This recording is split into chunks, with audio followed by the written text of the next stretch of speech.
That's the history that brings me here. The first American president ever to visit Angola. Over time, and I'm proud to be. President Joe Biden talked about America's commitments to Africa during his state visit to Angola. Biden promised back in 2023 that he would travel to Africa before leaving office, but he delayed the trip multiple times over the past year.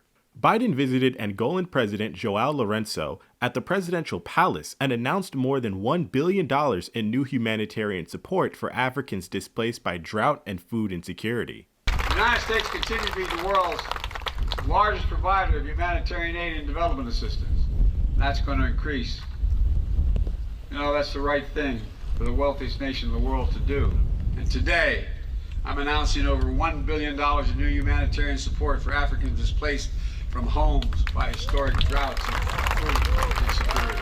The African continent is an emerging theater in America's proxy economic war with China. Both the first Trump administration and Biden raced to make up for lost time in combating Beijing's Belt and Road Initiative.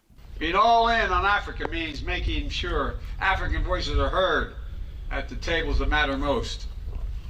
Under my leadership in the United States, we brought in the African Union as a permanent member of the G20 economies. Some slammed Biden's humanitarian aid announcement, with Nikki Haley calling it, quote, tone deaf. The president also commented on how slavery has bound the U.S. and West Africa together. Our people lie at the heart of the deep and profound connection that forever binds Africa and the United States together.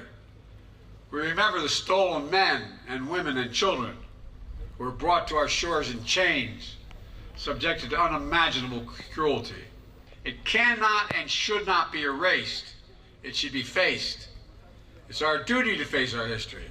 The good, the bad, and the ugly. The whole truth. That's what great nations do.